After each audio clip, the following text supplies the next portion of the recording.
అదే RTV app వార్తల్ని క్షణాల్లో చదివే అవకాశం ఉంటుంది. ఒక న్యూస్ పేపర్, ఒక టెలివిజన్ ఛానల్ మీ చేతుల్లో ఎప్పుడూ ఉంటాయి. ఆంధ్రప్రదేశ్లో రానున్న ఎన్నికలకు సంబంధించి కాంగ్రెస్ కూడా బలమైన పోటీ ఉంది. దీనికి సంబంధించి ఇప్పటికే అభ్యర్థుల జాబితాతో పాటు మరో విధంగా ఏవైతే ఎన్నికలకు సంబంధించి ఎలాంటి కార్యక్రమాలు చేయాలనే దాని మీద కూడా పూర్తిగా కసరత్తు చేస్తుంది. అందులో భాగంగానే ఈరోజు ఏలూరు జిల్లా కాంగ్రెస్ పార్టీ ఆఫీసులో Congress party working president Shankar Padmashri ఆధ్వర్యంలో కూడా సమావేశం ఏర్పాటు చేశారు. ప్రస్తుతం మనతో పాటు ఆవిడ ఉన్నారు. ఆవిడతో మాట్లాడే ప్రయత్నం చేద్దాం. మనం చెప్పండి, ఎన్నికలకు సంబంధించి కాంగ్రెస్ ఎట్లా వెళ్ళబోతుంది, ఎలాంటి ప్రణాళికలు చేసుకుంటాం? చాలా పెద్ద ఎత్తున రాహుల్ గాంధీ గారు, కాంగ్రెస్ పార్టీ మల్లికార్జున ఖర్గే గారి నేతృత్వంలో ప్రజలకి అంతా భారతదేశ వ్యాప్తంగా కూడా భారత్ జోడో న్యాయ యాత్ర ద్వారా ఆయన దృష్టికి వచ్చినటువంటి సమస్యలు, ముఖ్యంగా రైతులకి ఎంఎస్పి కానీ, అదేవిధంగా మహిళలకు రక్షణ లేకుండా వాళ్ళపైన జరుగుతున్నటువంటి అరాచకాలు కానీ, యువత ఉద్యోగ అవకాశాలు లేక ప్రధానమంత్రి మోడీ సంవత్సరానికి 2 కోట్ల ఉద్యోగాలు ఇస్తాను అని చెప్పి వైఫల్యం చెందినటువంటి అంశాలు కానీ, ఇతర అన్ని అంశాల పట్ల కూడా అవగాహన కలిగి ఆయన అన్నిటినీ కూడా పొందుపరిచి 5 గ్యారంటీలని కాంగ్రెస్ పార్టీ ఏఐసిసి మేనిఫెస్టోలో పెట్టడం జరిగింది.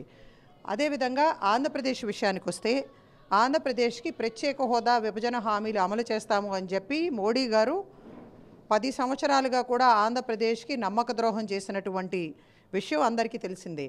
జాతీయ ప్రాజెక్టుగా పరిగణించబడినటువంటి పోలవరాన్ని ఇప్పటివరకు కూడా కేంద్ర ప్రభుత్వం నిర్మించకుండా రైతులకు అన్యాయం చేస్తూ ఉంది.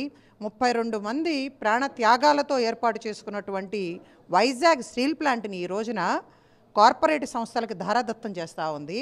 అమరావతి రాజధాని నిర్మిస్తాము, ఢిల్లీ తలదన్నే రాజధానిగా అన్ని హంగులతో పూర్తి చేస్తాము అని చెప్పి ప్రధాని హోదాలో వచ్చి శంకుస్థాపన చేసినటువంటి వ్యక్తి ఆ రోజున మట్టి నీళ్లు మన మొహాన కొట్టెళ్ళినప్పుడే అర్థమైంది. కాంగ్రెస్ పార్టీ చెప్పింది మోడీ మోసం చేస్తూ ఉన్నాడు అని చెప్పి. ఇప్పటి వరకు కూడా నిధులు కేటాయించకుండా 143 కేంద్ర ప్రభుత్వ సంస్థలకి ఈ రోజు వరకు కూడా కనీసం శంకుస్థాపన అనేదే కూడా చేయకుండా కేంద్ర రాష్ట్ర ప్రభుత్వాలు 2 కూడా డ్రామాలు ఆడుతూ ఉన్నాయి. ఇక్కడికి కొత్తగా పరిశ్రమలు రావాలి అంటే జగన్మోహన్ రెడ్డికి భయపడి ఎక్కడ వాళ్ళపైన దాడి చేస్తాడో, ఎక్కడ వాళ్ళ ఆస్తుల్ని కబ్జా చేస్తాడో, ఎక్కడ వాళ్ళకి కమిషన్లు చెల్లించుకోవాలో అని చెప్పి కొత్తగా పరిశ్రమలు రానటువంటి పరిస్థితి.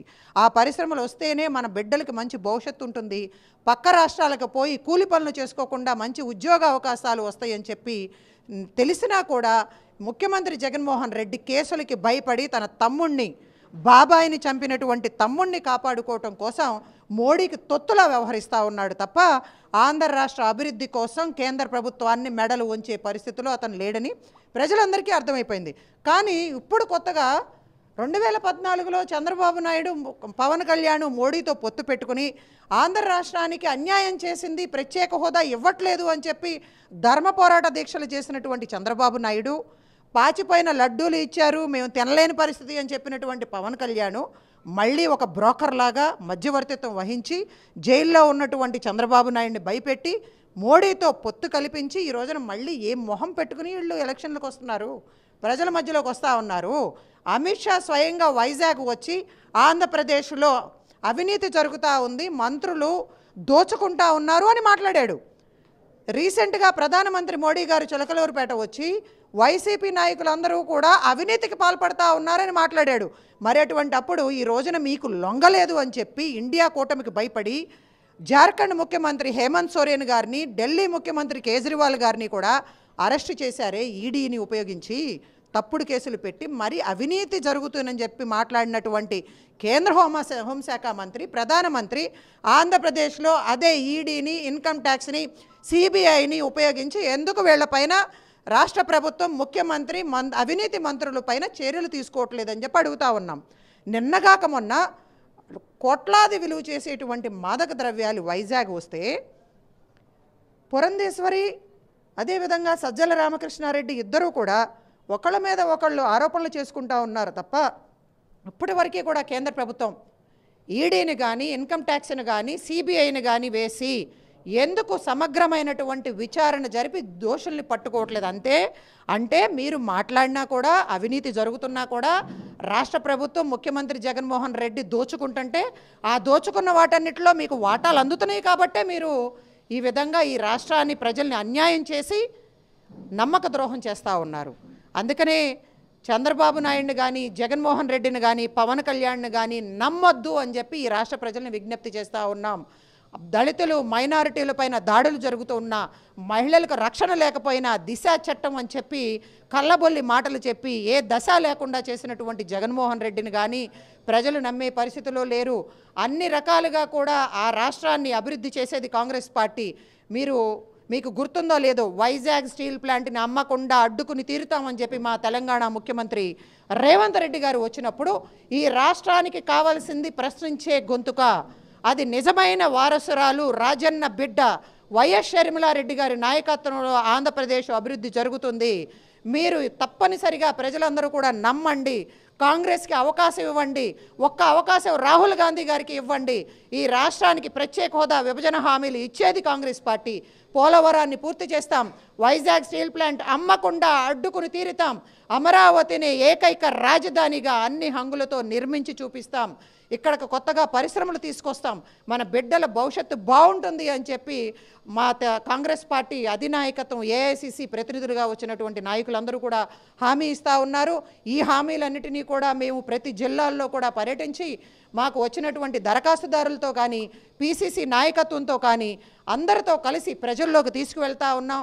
ప్రజలు విశ్వసిస్తూ ఉన్నారు, కాంగ్రెస్ పార్టీని నమ్మి కాంగ్రెస్ పార్టీకి అండగా ఉండి రాహుల్ గాంధీ గారిని ఆశీర్వదించడానికి సిద్ధంగా ఉన్నారు అని చెప్పి మీ ద్వారా తెలియజేస్తా ఉన్నాం. అంటే ఆంధ్రప్రదేశ్కి ఎట్లాంటి పరిస్థితి రావడానికి కాంగ్రెసే కారణం, ఇప్పుడు వచ్చి ఓట్లు ఎలాగడతారని చెప్పి అటు కూటమికి సంబంధించిన అతను చెప్తారు, ఏం చెప్తారు మీరు?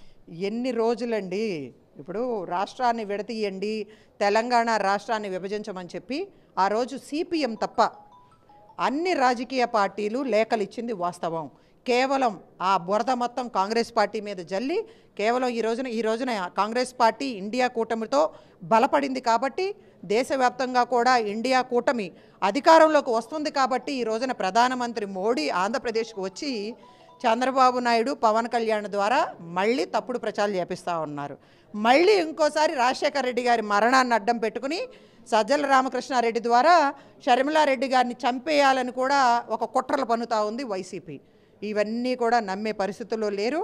ఎట్టి పరిస్థితుల్లో ఆఫ్కోర్స్ ఆంధ్ర రాష్ట్రాన్ని విడదీయడంలో భాగస్వాములు భారతీయ జనతా పార్టీ, మద్దతు ఇచ్చింది అన్ని పార్టీలు, అందరూ కోరుకుంటేనే రాష్ట్ర విభజన జరిగింది. కాకపోతే ఏంటంటే పార్లమెంటు సాక్షిగా ఆంధ్రప్రదేశ్కి విభజన హామీలు ఏపీ రీఆర్గనైజేషన్ యాక్ట్ అమలు చేస్తామన్న విషయాన్ని ఈ విధంగా దుర్మార్గమైనటువంటి ప్రభుత్వాలు వచ్చి ఆంధ్రప్రదేశ్కి అన్యాయం చేస్తాయని చెప్పి సోనియా గాంధీ గారు ఆనాడు మన్మోహన్ సింగ్ గారు ఊహించలేదు. పార్లమెంటు ఒక దేవాలయం లాంటిది, అటువంటి దేవాలయంలో తీసుకున్నటువంటి నిర్ణయాల్ని అమలు చేయకుండా మనకి అన్యాయం చేసినటువంటి భారతీయ జనతా పార్టీని నమ్మే పరిస్థితుల్లో ప్రజలు లేరు. ఆంధ్రప్రదేశ్ సంబంధించి ఇప్పటికీ ఆ పార్టీలన్నీ కూడా అభ్యర్థులను ప్రకటించేసి దాదాపు అన్ని పూర్తి అయిపోయినాయి, ఒక్క కాంగ్రెస్ మాత్రమే అభ్యర్థులు ఇంకా ప్రకటించారు. ఎందుకని ఆలస్యం అవుతుంది, ఎప్పుడు వస్తుంది? త్వరలోనే ఆ నిర్ణయం తీసుకోబోతా ఉన్నాం. మాకు 1500 పైగా అప్లికేషన్ రావడం జరిగింది. దానికి మీకు తెలియంది కాదు ప్రొసీజరు. ఇక్కడ పిసిసి ప్రెసిడెంటు షర్మిలారెడ్డి గారు ప్రతి ఒక్క అప్లికేషన్ పెట్టుకున్న వాళ్ళందరితో కూడా 1-to-1 మాట్లాడటం జరిగింది. వాళ్ళకి ధైర్యాన్ని, భరోసాని ఇవ్వటం జరిగింది. ఆ తర్వాత ఢిల్లీలో మధుసూదన్ మిస్త్రీ గారి నాయకత్వంలో ఒక స్క్రీనింగ్ కమిటీ డిస్కషన్ జరిగింది. అదే స్థాయిలో త్వరలో మల్లికార్జున ఖర్గే గారు సిఈసి సమావేశంలో సోనియా గాంధీ గారు, రాహుల్ గాంధీ గారు, కేసీ వేణుగోపాల్ గారు, మా ఇన్ఛార్జ్ మాణిక్యం ఠాగూర్ గారు అందరూ కూడా కూర్చుని, మీరు చూస్తూ ఉన్నారు కదా రీసెంట్గా అనేక మంది జగన్మోహన్ రెడ్డి వల్ల మోసపోబడినటువంటి నాయకులు కాంగ్రెస్ పార్టీలోకి వస్తూ ఉన్నారు. అదేవిధంగా చంద్రబాబు నాయుడు మీద కూడా నమ్మకం లేక, కూటమి మీద నమ్మకం లేక అనేక మంది కాంగ్రెస్ పార్టీలోకి రావడానికి సిద్ధంగా ఉన్నారు. వాళ్ళందరినీ కూడా కలుపుకొని మంచి అభ్యర్థుల్ని ఆంధ్రప్రదేశ్ ప్రజలకు ఇవ్వబోతా ఉన్నాం. త్వరలోనే మరి ఉగాది పండుగ లోపు ఆ జాబితా కూడా విడుదలవుతుంది అని చెప్పి ఆశిస్తా ఉన్నాం. ఎన్ని స్థానాలు పోటీ చేస్తారు? 175 స్థానాలు పోటీ చేస్తారు, లేదంటే పరిమితమైన ఉంది? మొత్తం 175 స్థానాలు అసెంబ్లీ స్థానాలు, 25 పార్లమెంట్ స్థానాల్లో కూడా మాకు దరఖాస్తులు అందినాయి. కానీ ఆంధ్రప్రదేశ్లో కూడా భారతదేశంలో లాగానే ఇండియా కూటమి CPI, CPM, Aam Aadmi party, జై భారత్ ఇట్లా అన్ని పార్టీలతో కలిసి మేము ముందుకు వెళుతూ ఉన్నాం. కాబట్టి వాళ్ళ సీట్లు కూడా డిస్కషన్ జరుగుతూ ఉంది. అది ఫైనలైజ్ అయిన వెంటనే సీట్లు అనౌన్స్ చేయడం జరుగుతుంది. ఇప్పటికీ ఆంధ్రప్రదేశ్లో ఇప్పటికీ పార్టీల అధినేత అందరూ కూడా తమ షెడ్యూల్ ప్రకటించేసి ఎన్నికల ప్రచారానికి దిగుడుగా వెళ్తున్నారు. కానీ కాంగ్రెస్ రాష్ట్ర అధ్యక్షుడు షర్మిల పర్యటన ఎప్పుడు ఉంటాయి, ఎలా ఉండబోతుంది షెడ్యూల్? ప్రధాన ప్రతిపక్ష నాయకుడు అని చెప్పుకునేటువంటి చంద్రబాబు నాయుడు బయటకు వచ్చి ప్రజా సమస్యల గురించి మాట్లాడకముందే కాంగ్రెస్ పార్టీ మేము బయటకు వచ్చి ప్రత్యేక హోదా విభజన హామీలు ఎక్కడా జగన్మోహన్ రెడ్డి నువ్వెందుకు మోడీ కాళ్ళ దగ్గర మోకరిల్లావు అని చెప్పి మేము ఫైట్ చేసాం. అమరావతి రాజధాని కోసం నిరంతరం పోరాటం చేసిందే కాంగ్రెస్ పార్టీ. పోలవరాన్ని పూర్తి చేయమని చెప్పి మాట్లాడుతుందే కాంగ్రెస్ పార్టీ. మరి వైజాగ్ స్టీల్ ప్లాంట్ని అమ్మకుండా అడ్డుకుని తీరుతామని చెప్పి ఆ ఉద్యోగస్తులతో యూనియన్స్తో కలిసి ఫైట్ చేస్తుందే కాంగ్రెస్ పార్టీ. ఇంకా రీసెంట్గా మల్లికార్జున ఖర్గే గారిని తీసుకొచ్చి అనంతపురంలో సభ పెట్టి మేము ప్రతి ఒక్క మహిళ ఖాతాకి ప్రతి నెల కూడా 5,000 రూపాయలు ఇస్తామని చెప్పిందే కాంగ్రెస్ పార్టీ. తిరుపతిలో కూడా ప్రత్యేక హోదా డిక్లరేషను సచిన్ పైలట్ గారిని తీసుకొచ్చి డిక్లరేషన్ చేసింది కాంగ్రెస్ పార్టీ. అదేవిధంగా రీసెంట్గా మరి ఇక్కడ విశాఖపట్నంలో వైజాగ్ స్టీల్ ప్లాంట్ అమ్మకుండా అడ్డుకుంటాము అని చెప్పి తెలంగాణ ముఖ్యమంత్రి రేవంత్ రెడ్డి గారిని తీసుకొచ్చి సభలు పెట్టిందే కాంగ్రెస్ పార్టీ.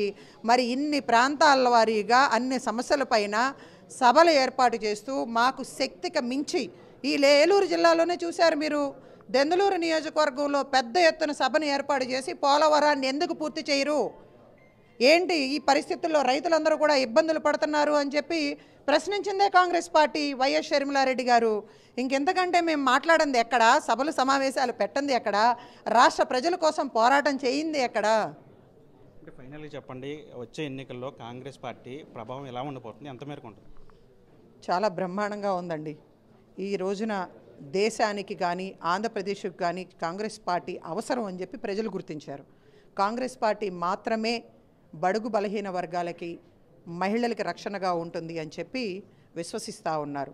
మరీ ముఖ్యంగా భారత్ జోడో యాత్ర ద్వారా రాహుల్ గాంధీ గారిని చూసిన తర్వాత ప్రేమను పంచండి అన్న కాన్సెప్ట్ కానీ, మరి విద్వేషాలను రెచ్చగొడుతున్నటువంటి భారతీయ జనతా పార్టీ, అదేవిధంగా ఇక్కడ ఉన్నటువంటి జగన్మోహన్ రెడ్డికి వ్యతిరేకంగా ప్రజలందరూ కూడా నిజంగా చాలా బాధలు పడుతూ ఉన్నారు. ఒక అరాచకమైనటువంటి పరిపాలన, ఒక విధ్వంసకరమైనటువంటి పరిపాలన, వీళ్ళు దోచుకోవటమే దాచుకోవటంగా ఎజెండాగా పెట్టుకుని ప్రతిపక్షాలపైన చేస్తున్నటువంటి దాడులు కానీ తప్పుడు కేసులు కానీ వీటన్నిటినీ కూడా గమనిస్తూ ఉన్నారు ప్రజలందరూ. చాలా పెద్ద ఎత్తున ఇండియా కూటమి కాంగ్రెస్ పార్టీకి ఓట్లు వేయడానికి సిద్ధంగా ఉన్నారు. Thank you madam. ఇది మొత్తంగా కాంగ్రెస్ నాయకులు శంకర్ పద్మశ్రీ చెప్తున్నారు. ఏదైతే ఆంధ్రప్రదేశ్ ఖచ్చితంగా అభివృద్ధి చెందాలంటే పోలవరం కానీ స్టీల్ ప్లాంట్ కానీ ఏదైనా ఇతర సమస్యలు ఏమైనా సరే ఆంధ్రప్రదేశ్ ముందుకు వెళ్ళాలంటే ఖచ్చితంగా కాంగ్రెస్ అధికారంలోకి రావాలి.